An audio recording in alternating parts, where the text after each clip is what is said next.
In 1905, Spanish philosopher George Santayana penned the quote, "Those who cannot remember the past are condemned to repeat it." The sins of our past, whether committed by us or our forefathers, should be teachers that help us run to Christ and be made new, not from a place of shame or condemnation, but from a place of hope that the God who formed the universe will give us the capacity for change. In Thomasville, Georgia, just off of Martin Luther King Jr. Drive, sits the Jack Hadley Black History Museum. Its curator, James Jack Hadley, has built a collection of thousands of artifacts over the years, and Mr. Hadley's dream is for his museum to be a place of healing. But before we get to that, it's important to know the context. So let's start at the beginning. This is the story of Jack Hadley.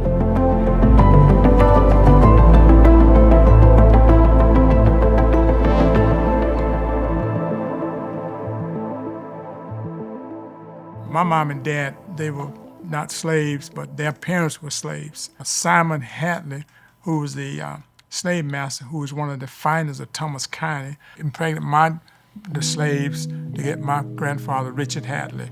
So he impregnated two of the slaves, and they had something like about 21 kids. That's a lot of history in just a few seconds, but here's how that breaks down. Simon Hadley Sr. was one of the founders of Thomasville. He fathered children with enslaved women and is the father of Jack's grandfather, Richard. Being born onto the Hadley plantation in Grady County, Richard was soon tasked with a job.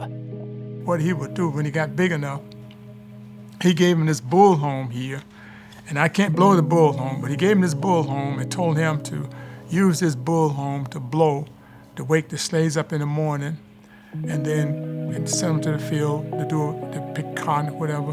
Then blow it again at noontime to bring the ladies in, the women in that had babies to be nursed. Then back to the field. He did that from the time he was a young boy up until he was 45 years old, free as a slave. Jack's grandfather, Richard Hadley, died a free man, but his son Dennis actually worked at Pebble Hill Plantation just outside of Thomasville. After the Civil War, Pebble Hill was purchased by a northern family and transformed from a place of slavery to a place of employment. Jack's father, Dennis, decided to leave the family farm and take a job at Pebble Hill. We asked representatives from Pebble Hill to give us a little understanding about the plantation and about Jack's family's connections there. Thomas Jefferson Johnson established the plantation Pebble Hill in the 1820s. His wife had a brother, Simon Hadley Jr., and that is where the family association with Pebble Hill comes into play, with Simon Jr. Fathering children with a slave woman. Jack's family is descended from that point.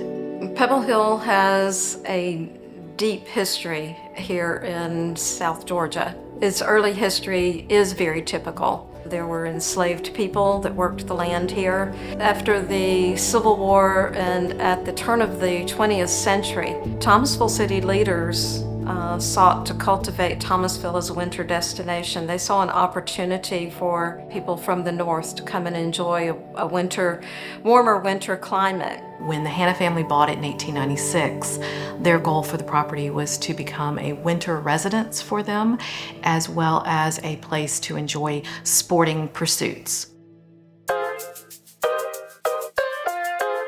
Jack's father, Dennis, was employed as a chauffeur for Elizabeth Pansy Poe at Pebble Hill. Pansy spent many of her formative childhood years at Pebble Hill, and she had an obvious respect for the employees there. Jack really admires Pansy, and he often speaks of her influence on his family's life. My dad, Dennis Hadley, he stayed there as a chauffeur for Miss Pansy. When he went on one of his last trips, he came back home and he was going to surprise my mom with a house that Miss Pansy had built for them. And my mom looked at that house, a two-story house, and she said, "No way." Dennis is the tall man wearing the uniform. That was his chauffeur's uniform when he worked here at Pebble Hill. He and his wife were offered a house that was built specifically for them here on the property, but his wife chose not to because it had 2 stories and she was fearful of her young children falling down the stairs. So ultimately, they did not live here at Pebble Hill. But the house that my mother refused to go into, it was a brick home. It was a first and second floor brick home, beautiful home. But you know, when I talk to people that come to the museum today, I ask them, you know, I tell them the story. I say, you know, my mom, I guess she knew what she was talking about, but I think she gave up a house that had luxury in it, like had a bathroom, you know, indoor bathroom. You had electricity and all that good modern convenience. Miss Pansy also provided funds for those kids, a scholarship to go to college. There was no excuse for any kid that went to Douglas, finished graduate from school, lived on the plantation, especially Pepper Hill, should not have gone higher. They tell wonderful stories about Miss Pansy seeing to sending some of the Hadley family children to college through scholarships so that they could further their education. Not only did she give scholarships to blacks, but she did it for whites also. So she was a very benevolent person. Why would a lady, when a black kid on her grounds out there raking leaves, making like a couple of dollars, $1 or $2, and she walked up and said, "What y'all gonna do when you graduate?" And this young man said, "I'm gonna stay and work until like my dad did." She said, "No, you're not. You're going off to college." And today that young man is Papa D. Delaney, who is the principal. Was a principal at Central High School for about 25, 30 years. Today he's the dean out there. He's retired, but he went back. He's the dean. He's one of my neighbors. But he went to college for Albany State. And there's a lot of kids went to school like that away.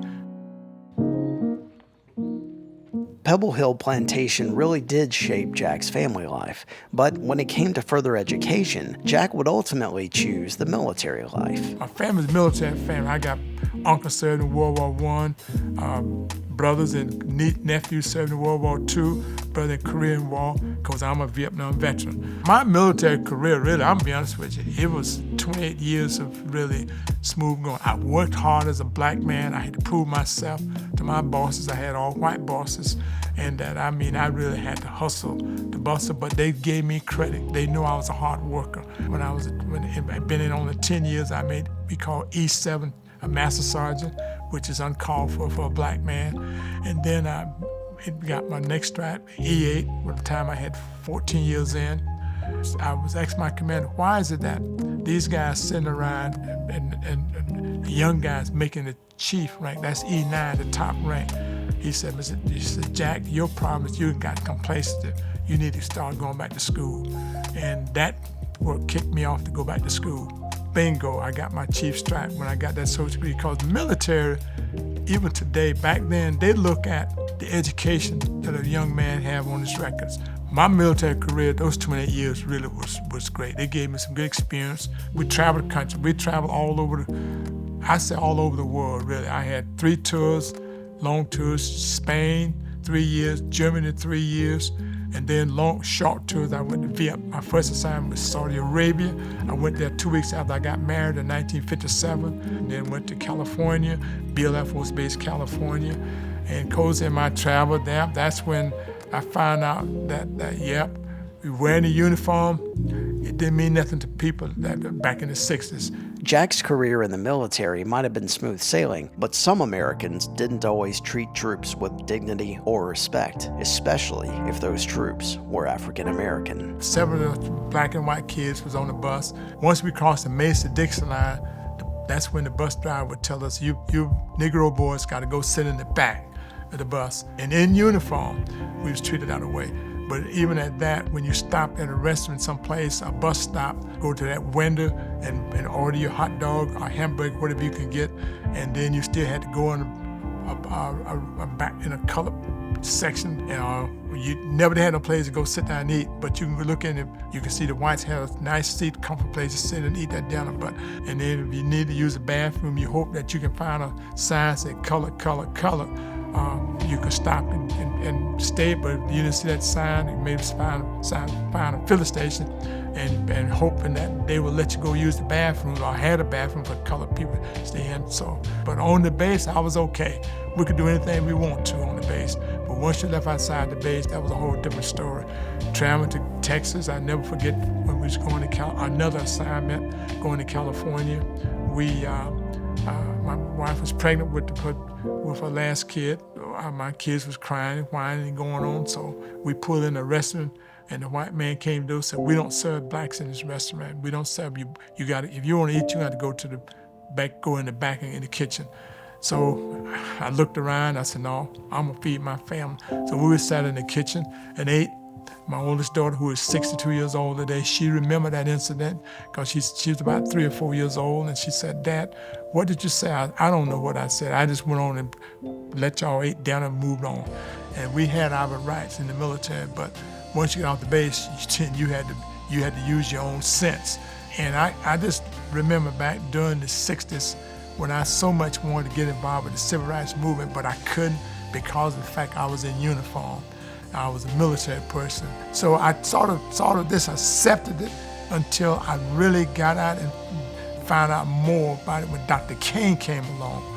That's when I saw there was a whole lot of help needed for blacks to get our act together and move forward, because we just as good as any white person. We should be equal. We shouldn't have to go through all this.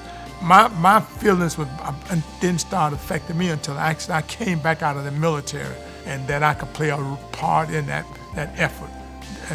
And my part in that effort is today is to highlight Black history, to show our young people that there's hope. While Jack was stationed in Germany in 1979, his son Jim came home from school frustrated. It was Black History Week, and the teachers of his school had no interest in the preservation or education of achievements by African Americans. When Jim came home and made that question, "Dad, this is Black History Week," and the teachers at our Department of Defense school, they had no interest in doing that time. We put together a collage of pictures, and Jim took it to school, and that was the beginning of the collection. Then I asked my squadron commander at Lindsay Air Station, Wiesbaden, Germany, if we could do the same thing for the base people. He said, "Jack, go ahead on, call the young people together, and y'all do an exhibit on the base." And we did that. We got relocated from Germany back to Myrtle Beach, South Carolina. And then my Deacon Tommy Gable, who was at my church, Providence Missionary Baptist Church, said, "Jack, I noticed you like Black history, I like church history, so why don't you take those collection pieces you got together and why don't you exhibit those at the church?" And that was the birth of my collection in the church when I started that collection. 3 or 4 years later, I continued to buy stuff out of my pocket, doing what I can, and then my sister Lily Witherspoon and the late Dr. Gloria Jones, they said, "Jack, you're trying to do all this out of your pocket. Why don't you apply for a non-profit 501c3 tax-exempt status?" I didn't know what that was. So I researched it out, and I did that. I got that. Then I started getting donations to my collection, and it continued to move forward, continued to build. I have this Black History Museum here to let our Black kids particularly, but brown kids, white kids, all, to know that there's hope. There's no excuses for no one not to get an education to move forward. And it's up to the parents to play a key role into this. If I had not played a key role into my son, Jim, I would not be sitting here today. This is my son, Jim. This is Jim. That's when he was a junior in high school, Wiesbaden, Germany. If he had not came home, complained about Black History Week, I give him all the credit for what I'm doing today. When I see people come here, they look and see all these pictures in there. They talk about, "I didn't see this. I didn't know about all this." When I see the joy coming out of white and Black kids. I had one kid told me last couple weeks ago he was not going to wash his hand no more because he shook my hand. He was so excited that he had an opportunity at what we had put together. A little white kid came and said, "Can I hug you, Mr. Hadley?" You know, that tells me they love what they saw in this museum. They love it, and they can go home and tell their parents, make the future a little more better than what it is today. The museum as it stands today demonstrates the challenges that African Americans have faced throughout the years, including slavery and the Jim Crow era. But wall after wall celebrates the achievements of extraordinary people, from local unsung heroes to national icons. Now, if you ask Jack about what's next, you'll hear a young man's name come up over and over, Daniel Pittman. I always said I wanted to retire when I got 70 years old. I got 80, I wanted to do the same thing. And it took 85, 86 before the Lord blessed me to hire an executive director, Daniel Pittman, who is my executive director today. But now I know that I see a young man here, 25 years old. He is very knowledgeable, Black history, got a major in history. He has a passion.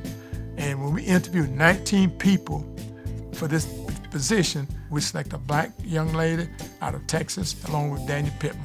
But he was the one that qualified to run this museum. I fell in love with the study of history. I fell in love with the research. I fell in love with writing papers. I just fell in love with really just diving deep into history. And it really felt like I had a calling, and I just immediately fell in love with the place. It's like no other museum that I personally have ever seen. And then when I talked to Mr. Hadley for the first time, he's just one of those people that you meet and you just know that there's something special about him. And at this point, Daniel was getting emotional. A special bond has developed between Jack and Daniel, and it wasn't just about the museum. Around that same time, me and my wife had a miscarriage.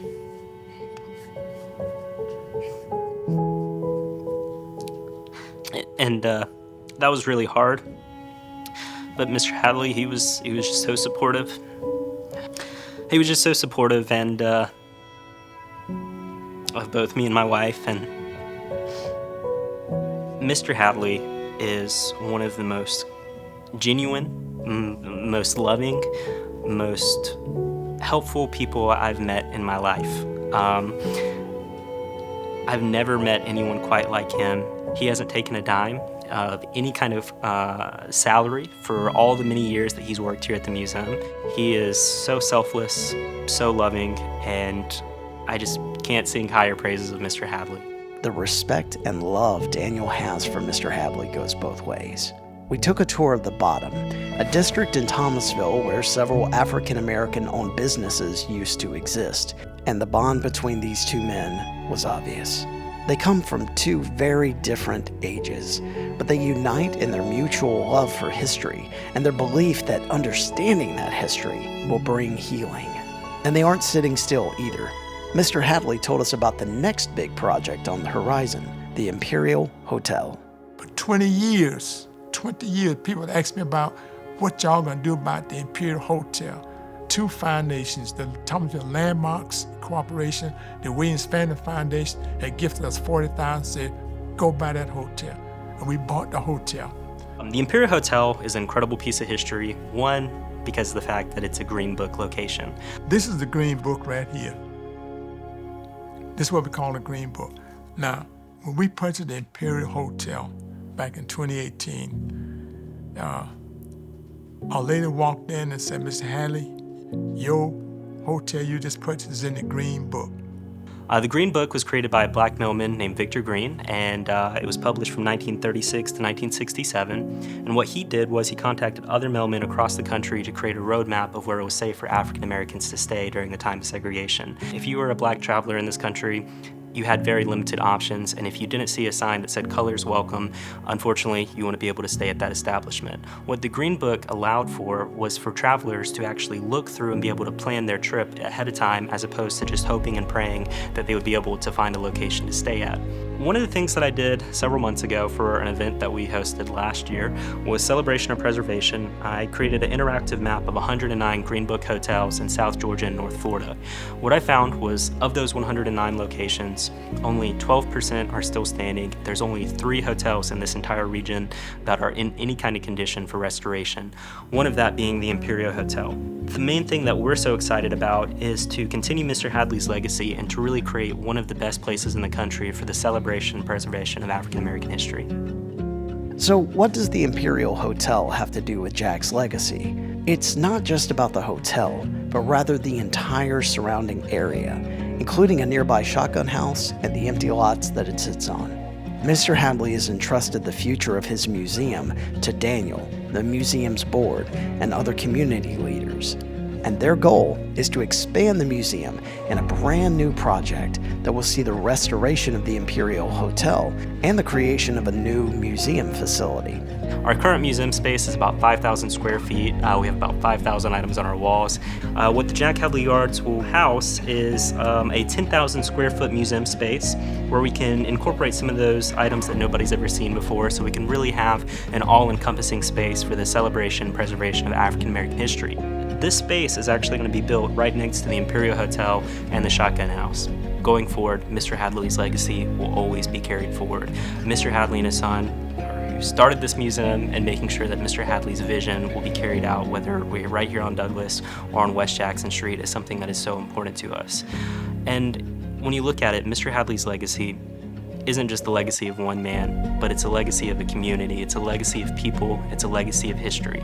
And that history that we have captured on the walls of this museum, this incredible space, tells a legacy of love, tells a legacy of triumph, tells a legacy of coming together. And so by having this space right here, we can really be a spot in our community that we can really show healing, that we can really be a spot where people from all different backgrounds can come and gather and talk about this history of African American achievers here locally, but then also around the nation.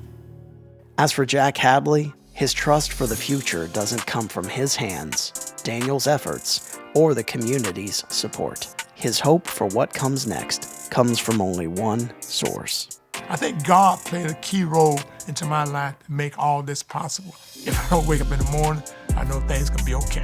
I'm concerned about the future generation, whether or not we're gonna be able to talk the way I'm talking today to pass on. But I hope that whoever listens to this video, see this video, that we try to make sure we share you all the history that has occurred to date, that you should be able to pass on to your generation of children.